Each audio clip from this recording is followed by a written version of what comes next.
প্রিয় দর্শক, আজকের এই ভিডিওতে আমরা জানবো আমাদের প্রিয় নবী হযরত মুহাম্মদ সাল্লাল্লাহু আলাইহি ওয়াসাল্লামের মৃত্যুর সময় শয়তান কেন অজোরে কাঁদছিলেন। চলুন তাহলে আমরা সম্পূর্ণ ভিডিওটি মনোযোগ সহকারে দেখতে থাকি। মদিনার আকাশে সেই দিন এক অজানা নীরবতা নেমে এসেছিল, যেন পরিবেশ ও শোকে স্তব্ধ হয়ে আছে। শহর জুড়ে ছড়িয়ে পড়েছে প্রিয় নবীজির অসুস্থতার খবর। এই সংবাদ শুনে হযরত ফাতেমা রাদিয়াল্লাহু তাআলা ছুটে চলেছেন তার পিতার ঘরের দিকে। দিনটা যেন চাঁদের আলো থেকেও নিঃশেষিত হয়ে পড়েছে।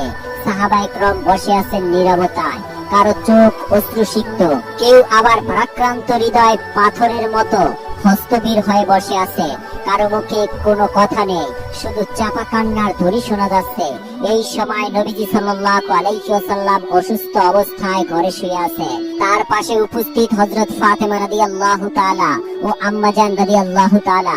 হঠাৎ নবীজি সাল্লাল্লাহু আলাইহি ওয়াসাল্লাম বললেন, হে আয়েশা, আবু বকরকে খবর দাও। কিন্তু তার আগেই হযরত আবু বকর রাদিয়াল্লাহু তাআলা ঘরে প্রবেশ করলেন। তখন রাসূলুল্লাহ সাল্লাল্লাহু আলাইহি ওয়াসাল্লাম তাকে উদ্দেশ্য করে বললেন, হে আবু বকর, আমি তোমার হাতে একটি আমানত রেখে যাচ্ছি। তুমি আমার সাহাবীদের দায়িত্বের কথা মনে রাখবে। এই কথাগুলো চলছিল এমন সময় ঘরের পরিবেশ হঠাৎ করে পরিবর্তন হয়ে যায়। এক অনন্য নূরের ঝলকানি ঘরের চারপাশে ছড়িয়ে পড়ে। হযরত আয়েশা রাদিয়াল্লাহু তাআলা বিস্ময়ে তাকিয়ে দেখলেন, গৃহের বাইরের দিকে দাঁড়িয়ে আছে এক সুদর্শন পুরুষ, যার চেহারায় অজানা এক জ্যোতি ঝলমল করছে। রাসূলুল্লাহ সাল্লাল্লাহু আলাইহি ওয়াসাল্লাম জিজ্ঞাসা করলেন, দরজার বাহিরে কেউ অপেক্ষা করছে, ফাতেমা দরজাটি খুলে দাও। তখন হযরত ফাতেমা রাদিয়াল্লাহু তাআলা বললেন, ইয়া রাসূলুল্লাহ, আমি তাকে চিনতে পারছি না। তিনি এক চমৎকার রূপবান ব্যক্তি। নবীজি সাল্লাল্লাহু আলাইহি ওয়াসাল্লাম উত্তরে বললেন, হে ফাতেমা, তুমি কিভাবে তাকে চিনবে? তিনি এমন একজন মহা পরাক্রমশালী ফেরেশতা, যিনি কখনো খালি হাতে ফিরে যান না। তিনি হলেন মালাকুল মাউত হযরত আজরাইল আলাইহিস সালাম। এই কথা শুনে হযরত ফাতেমা রাদিয়াল্লাহু তাআলা এর চোখ থেকে অশ্রু ঝরতে লাগলো। মুহূর্তেই পরিবেশ আরো গম্ভীর হয়ে উঠল। এরপর হযরত আলী রাদিয়াল্লাহু তাআলা ঘরের মধ্যে প্রবেশ করলেন এবং সালাম দিলেন, আসসালামু আলাইকুম হে রাসূল। আজরাইল আলাইহিস সালাম বললেন, রহমান আপনাকে আপনার কাছে প্রেরণ করেছে। যদি আপনি অনুমতি দেন তবে আমি আপনার রূহ কবজ করব, আর যদি আপনি না চান তবে ফিরে যাব। যতদিন ইচ্ছা করবেন ততদিন আপনি দুনিয়ায় অবস্থান করবেন। তখন রাসূলুল্লাহ সাল্লাল্লাহু আলাইহি ওয়াসাল্লাম বললেন, হে আজরাইল, আমার এখনো আল্লাহর সঙ্গে একটি কথা বাকি আছে। আজরাইল আলাইহিস সালাম জিজ্ঞাসা করলেন, ইয়া রাসূলুল্লাহ, কি কথা বাকি আছে? রাসূলুল্লাহ সাল্লাল্লাহু আলাইহি ওয়াসাল্লাম বললেন, আমার প্রিয় ভাই জিবরাইল কোথায়? আমি তার সঙ্গে একবার দেখা করতে চাই। এমন সময় হযরত জিবরাইল আলাইহিস সালাম প্রথম আসমানে অবস্থান করছিলেন। এই কথা শোনার সঙ্গে সঙ্গে তিনি দ্রুত নবীজির ঘরে চলে এলেন। ঘরের ভিতরে এক অনন্য অভয় নূর ছড়িয়ে পড়ছে। সেই জ্যোতির মধ্যে দাঁড়িয়ে আছেন হযরত জিবরাইল আলাইহিস সালাম। তিনি বললেন, হে আল্লাহর রাসূল, আপনি কেন কাঁদছেন?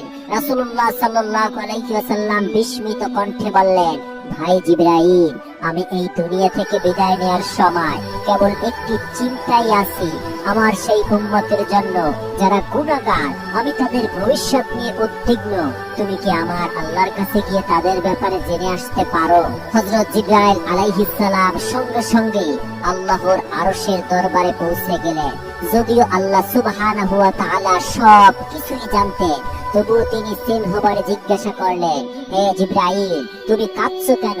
জিবরাইল আলাইহিস সালাম বললেন, ইয়া রব, আপনি জানেন আপনার প্রিয় হাবিব মুহাম্মদ সাল্লাল্লাহু আলাইহি ওয়াসাল্লাম তার উম্মতের গুনাহগারদের ভবিষ্যৎ নিয়ে কাঁদছেন, আর আমি তার জন্যই কাঁদছি। তখন করুণাময় আল্লাহ তাআলা বলেন, হে জিবরাইল, তুমি আমার হাবিবকে এই সুসংবাদ দিয়ে দাও, তার দুশ্চিন্তার কোনো প্রয়োজন নেই।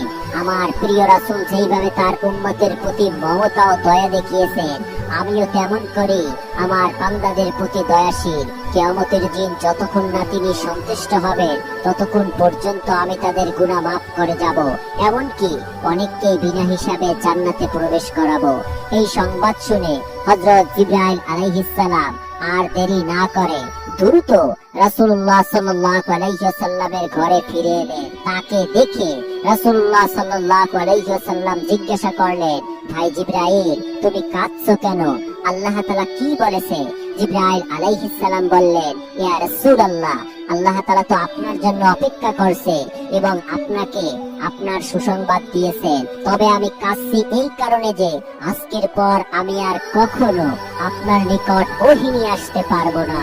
বহু নবী ও রাসূলের নিকট আমি প্রেরিত হয়েছি, কিন্তু আপনার কাছে সবচেয়ে বেশিবার প্রেরিত হয়েছি। এখন আমার সেই দায়িত্ব শেষ হয়ে যাচ্ছে, এটাই আমার ব্যথা। রাসূলুল্লাহ সাল্লাল্লাহু আলাইহি ওয়াসাল্লাম কোমল কণ্ঠে তাকে সান্ত্বনা দিলেন। এরপর তিনি হযরত আজরাইল আলাইহিস সালামকে বললেন, হে ভাই আজরাইল, আমি প্রস্তুত রয়েছি, তুমি অনুমতি নিয়ে কাজ শুরু করো। আজরাইল আলাইহিস সালাম সম্মানের সঙ্গে রাসূলুল্লাহ সাল্লাল্লাহু আলাইহি ওয়াসাল্লামের পবিত্র বুকে হাত রাখলেন।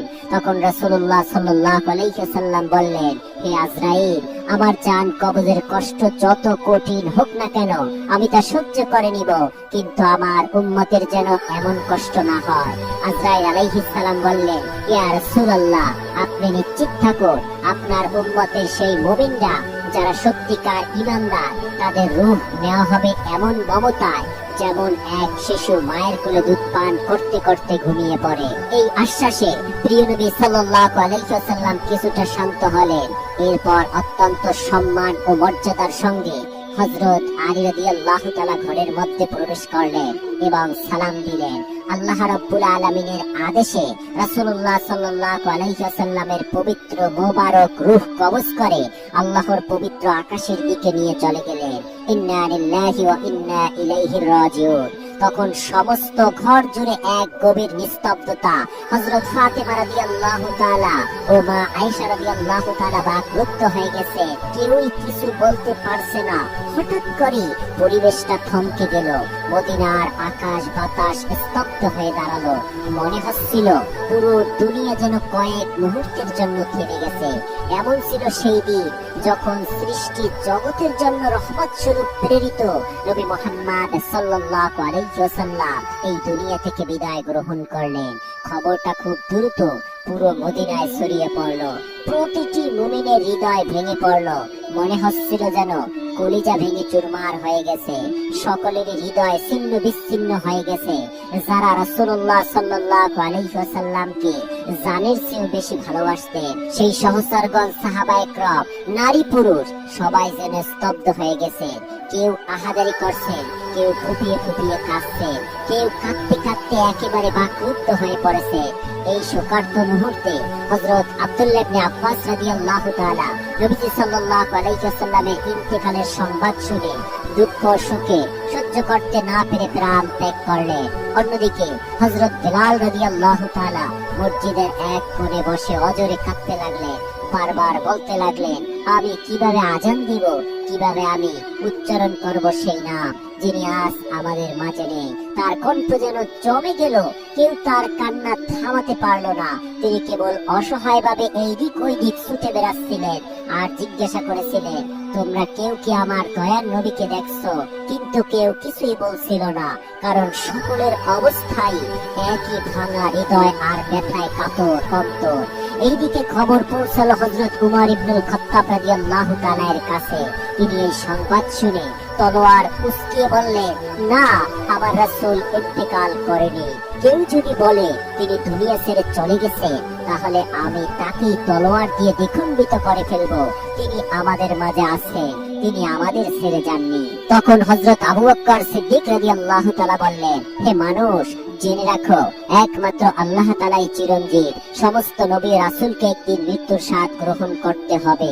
হয়েছে, আজ আমাদের প্রিয় রাসূল সেই স্বাদ গ্রহণ করেছেন, কিন্তু তিনি মারা যাননি। তিনি বেঁচে আছেন তার দাওয়াতে, তার চরিত্রে এবং আমাদের অন্তরের গভীরে। এরপর সবাই গলায় কান্না চেপে আবার ফুপিয়ে ফুপিয়ে কাঁদতে লাগলেন। মদিনার বাতাস কান্নার সুরে ভারী হয়ে উঠল। শহরের অলিতে গলিতে প্রতিধ্বনিত হচ্ছিল মানুষের হাহাকার। নারীরা ঘরের পর্দা ভেদ করে বেরিয়ে এলেন, চোখে অশ্রু আর অন্তরের শূন্যতা। শিশুরা ভয়ে মায়ের আঁচল আঁকড়ে ধরেছিল। পুরুষেরা একে অপরের দিকে তাকিয়েছিল স্তব্ধ চোখে। কারো মুখে কোনো শব্দ নেই, যেন পুরো শহর নির্বাক হয়ে পড়েছে। এমন শোক, এমন শূন্যতা যা কোনো শব্দে বোঝানো যায় না। সেই দিন কেবল মানুষই কাঁদেনি, কেঁদেছিল আসমান, কেঁদেছিল জমিন এবং কেঁদেছিল প্রতিটি প্রাণ। এই পরিবেশে ধীরে ধীরে এগিয়ে গেলেন হযরত আবু বকর সিদ্দিক রাদিয়াল্লাহু তাআলা। তিনি নবীজির ঘরে প্রবেশ করলেন, যেখানে বাতাসে ছিল এক অপার্থিব প্রশান্তি। জান্নাতের সুবাস যেন ছড়িয়ে পড়ছিল চারদিকে। ঘরের কোণে দাঁড়ানো প্রিয়জনদের চোখে অশ্রু, হৃদয়ে ব্যথা। তখন হযরত আবু বকর রাদিয়াল্লাহু তাআলা গভীর বেদনা ভরা কণ্ঠে বললেন, আজ আমরা পৃথিবীর সবচেয়ে প্রিয় মানুষটিকে হারালাম। আমরা কিভাবে তার স্মৃতি ছাড়া বেঁচে থাকবো? তিনি কাছে গিয়ে রাসূলুল্লাহ সাল্লাল্লাহু আলাইহি সাল্লামের মোবারক মুখ উন্মুক্ত করলেন। সেই মুখে ছিল প্রশান্তি, ছিল নূর। আবেগে বিগলিত হয়ে তিনি সেই পবিত্র মুখে চুম্বন করলেন। তারপর কাঁপা কণ্ঠে বললেন, আমার জান, মাল, মা বাবা আপনার জন্য কোরবানি হোক। আপনার জীবন যেমন পবিত্র, মৃত্যু তেমন মর্যাদাপূর্ণ। আল্লাহর কসম, আপনাকে আর কোনো মৃত্যুই ছুঁতে পারবে না। আপনি ছিলেন, আছেন এবং থাকবেন আমাদের অন্তরে চিরদিন। ঘর থেকে বেরিয়ে এসে তিনি দেখলেন হযরত ওমর রাদিয়াল্লাহু তাআলা তখন হতবিহ্বল, যেন বিশ্বাসই করতে পারছিলেন না। উত্তেজনায় তলোয়ার উস্কিয়ে বলছেন, রাসূলুল্লাহ সাল্লাল্লাহু আলাইহি সাল্লাম মারা যায়নি। তখন হযরত আবু বকর রাদিয়াল্লাহু তাআলা তাকে শান্তভাবে থামালেন। ওমর অথচ দৃঢ় কণ্ঠে বললেন, হে ওমর, তুমি ধৈর্য ধরো, নিজেকে সংযত করো, স্মরণ রেখো, প্রত্যেক প্রাণীকে মৃত্যুর স্বাদ গ্রহণ করতে হবে। এইদিকে হযরত ফাতেমা রাদিয়াল্লাহু তাআলা ক্রন্দনরত কণ্ঠে বলেছিলেন, আমার প্রিয় আব্বাজান আল্লাহর ডাকে সাড়া দিয়ে জান্নাতুল ফিরদাউসে চলে গেছেন, কিন্তু আমার এই অন্তরে জ্বালা, এই শূন্যতার খবর কে রাখবে? হযরত আলী রাদিয়াল্লাহু তাআলা শোকে ভারাক্রান্ত হয়ে পাথরের মতো নিস্তব্ধ হয়ে গেলেন। কথা বলার শক্তিও হারিয়ে ফেলেছিলেন। প্রিয় নবীর বিদায় বেলা সাহাবীগণ, পরিবারের সদস্যরা, মুজাহিদরা সবার চোখে এক অভিন্ন বেদনার স্রোত। পুরো মদিনায় যেন বাকরুদ্ধ, নিস্তব্ধ এবং নিঃশব্দ হয়ে গেছে। এমন শোকাকুল অবস্থায় হযরত আবু বকর সিদ্দিক রাদিয়াল্লাহু তাআলা নিজেকে সংযত রাখলেন। তিনি ধৈর্যের সঙ্গে সবাইকে সান্ত্বনা দিতে লাগলেন এবং মুসলিম উম্মাহকে কঠিন মুহূর্তে বিভক্ত না হওয়ার উপদেশ দিতে লাগলেন। প্রিয় নবীর পবিত্র দেহ মোবারক তখনও ঘরের ভিতরে শুয়েছিলেন। এমন সময় একটি জরুরি প্রশ্ন সামনে এলো, কে হবেন মুসলিম জাতির পরবর্তী খলিফা? রাসূলুল্লাহ সাল্লাল্লাহু আলাইহি ওয়াসাল্লাম এই বিষয়ে কোনো নির্দেশনা দিয়ে যাননি, যাতে পরবর্তীতে কোনো মতভেদ দেখা দেয়। এই অবস্থায় অভিজ্ঞ প্রজ্ঞাবন সাহাবীগণ একত্রিত হয়ে খেলাফতের বিষয়ে আলোচনা শুরু করলেন। কিন্তু আলোচনার শুরুতেই ভিন্ন ভিন্ন মত দেখা দিল। আনসার ও মুজাহির সাহাবীগণ নিজ নিজ দৃষ্টিকোণ থেকে খেলাফতের দাবিতে যুক্তি তুলে ধরছিলেন। বিতর্ক যেন উত্তপ্ত হতে চাচ্ছিল। ঠিক তখনই হযরত ওমর ফারুক রাদিয়াল্লাহু তাআলা সামনে এসে দৃঢ়কণ্ঠে ঘোষণা করলেন, মুসলিম উম্মার নেতৃত্বের যোগ্য হলেন হযরত আবু বকর সিদ্দিক রাদিয়াল্লাহু তাআলা। আল্লাহর কসম, তিনি আমাদের প্রকৃত নেতা। রাসূলুল্লাহ সাল্লাল্লাহু আলাইহি ওয়াসাল্লামের পর আজ আমি তার হাতে বায়াত গ্রহণ করছি। এই ঘোষণা দিয়ে তিনি আবু বকর রাদিয়াল্লাহু তাআলার হাতে নিজের হাত রাখলেন এবং বায়াত গ্রহণ করলেন। এরপর থেকে একে অন্য সাহাবীরাও তার পদাঙ্ক অনুসরণ করে আবু বকর রাদিয়াল্লাহু তাআলার হাতে হাত রেখে বায়াত গ্রহণ করলেন। অবশেষে মুসলিম উম্মাহ এই ঐক্যমতে পৌঁছালো, প্রিয় নবীর পরে আবু বকর রাদিয়াল্লাহু তাআলা হবেন প্রথম খলিফা। এরপর শুরু হলো প্রিয় নবীর দাফন ও কাফনের প্রস্তুতি। রাসূলুল্লাহ সাল্লাল্লাহু আলাইহি ওয়াসাল্লামের ঘরেই তার গোসলের ব্যবস্থা করা হলো।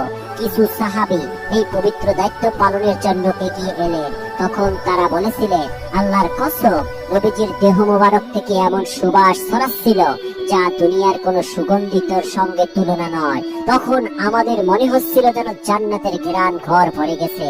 এ সময় এক সাহাবী অনুরোধ করে বললেন, আমি কি এই পবিত্র কাজে অংশ হতে পারি? হযরত উসামা ইবনে যায়েদ রাদিয়াল্লাহু তাআলা পানি এনে দিতেই তিনি গভীর বেদনায় বলে ওঠেন, হে আল্লাহর রাসূল, আপনার এই বিদায় আমাদের এমন কিছু থেকে বঞ্চিত করলো যা আর কখনো ফিরে পাওয়া যাবে না। আজ ওহির দরজা চিরতরে বন্ধ হয়ে গেল। আজকের দিনটা গোটা মানব জাতির জন্য সবচেয়ে গভীর শোকের দিন। হযরত আলী রাদিয়াল্লাহু তাআলা, হযরত আব্বাস রাদিয়াল্লাহু তাআলা রাসূল সাল্লাল্লাহু আলাইহি সাল্লামের পবিত্র দেহ মোবারকে গোসল করানোর কাজ শুরু করলেন এবং হৃদয় বিদারক মুহূর্তে হযরত আলী রাদিয়াল্লাহু তাআলা চোখের পানি ধরে রাখতে পারলেন না। তার চোখ দিয়ে অবিরাম অশ্রু ঝরছিল, হৃদয় শোকে ভরে গিয়েছিল। তিনি বলেছিলেন, আমি কিভাবে গোসল করাবো সেই মানুষকে যিনি ছিলেন সৃষ্টির শ্রেষ্ঠতম, সবচেয়ে পবিত্র। ইয়া রাসূলুল্লাহ, আপনার দেহ মোবারকের মতো সুবাস আমি আর কখনো অনুভব করিনি। সাহাবীগণ অত্যন্ত সম্মান ও ভালোবাসার সঙ্গে গোসলের কার্য সম্পাদন করলেন। গোসল শেষে নবীর জন্য 3টি কাপড়ের ব্যবস্থা করা হলো, কিন্তু এরপরে সাহাবীদের মধ্যে দাফনের স্থান নিয়ে মতভেদ দেখা দিল। কেউ প্রস্তাব করলেন উহুদের শহীদের পাশে দাফন করা হোক, আবার কেউ জান্নাতুল বাকির কবরস্থানে দাফনের প্রস্তাব দিলেন। এমন বিভ্রান্তির মধ্যে হযরত আবু বকর সিদ্দিক রাদিয়াল্লাহু তাআলা একটি গুরুত্বপূর্ণ হাদিস স্মরণ করিয়ে দিলেন। নবীজি সাল্লাল্লাহু আলাইহি সাল্লাম বলেছেন, নবীকে সেখানেই দাফন করা উচিত যেখানে তিনি ইন্তেকাল করেছেন। আর তিনি আরো বলেছেন, যেন তাকে এমন স্থানে দাফন করা হয় যেখানে মসজিদ বানানো না হয়। এই নিদর্শনের ভিত্তিতে নবীদের দাফনের স্থান নির্ধারিত করা হলো হযরত আয়েশা রাদিয়াল্লাহু তাআলার ঘরে, যেখানে তিনি ইন্তেকাল করেছিলেন।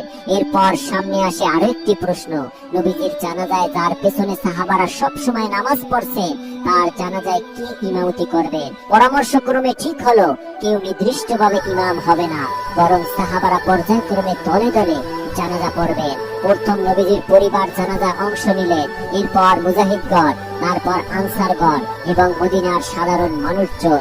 এভাবে সবাই ভালোবাসা ও শ্রদ্ধার সঙ্গে জানাজা সম্পন্ন করলেন। জানাজা নামাজ শেষ হবার অনেকক্ষণ পর রাহমাতুল লিল আলামিন মুহাম্মদুর রাসূলুল্লাহ সাল্লাল্লাহু আলাইহি সাল্লামের পবিত্র দেহ মোবারক দাফন করা হয় এবং তিনি চিরদিনের জন্য মানুষের দৃষ্টির আড়ালে চলে যান।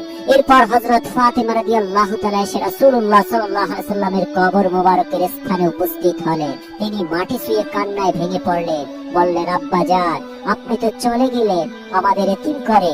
আজ মদিনা এত নিঃশব্দ কেন? কেন বাতাসে আর আপনার কোমল কণ্ঠস্বর শোনা যায় না?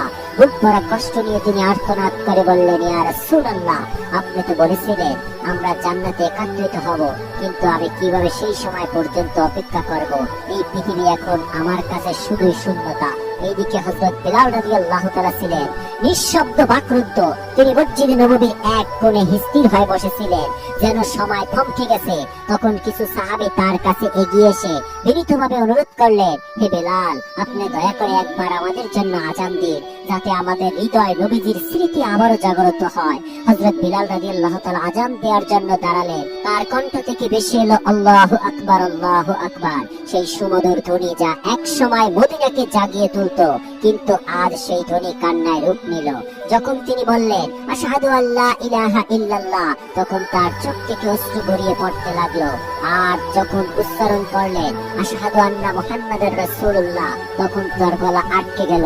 তিনি আর উচ্চারণ করতে পারলেন না, কান্নায় ভেঙে পড়লেন। মিনারের উপরে বসে তিনি হাউমাউ করে কাঁদতে লাগলেন। পুরো মদিনা যেন মুহূর্তে বিষণ্ণতায় ডুবে গেল।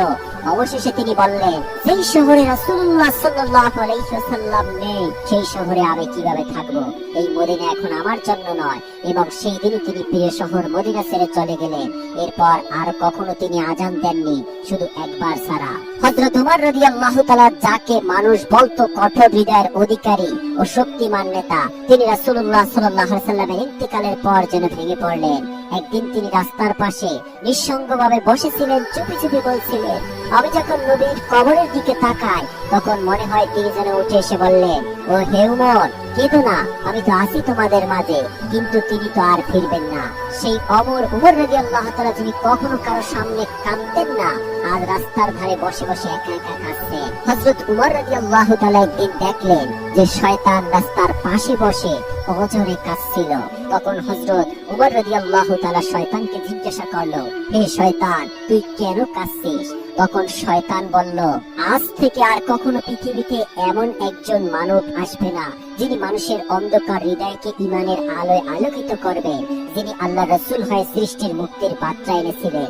শয়তান জানতো এই মুহূর্তের পর মানুষ বিভ্রান্তিতে পড়বে, কিন্তু তার জন্য অপেক্ষা করছে কঠিন শাস্তি। তাই সে চিৎকার করে বলছিল, হায় আফসোস, যদি এই আখিরি জমানার নবী বেঁচে থাকতো আমি তাকে দ্বারা আমার সুপারিশ করাতাম।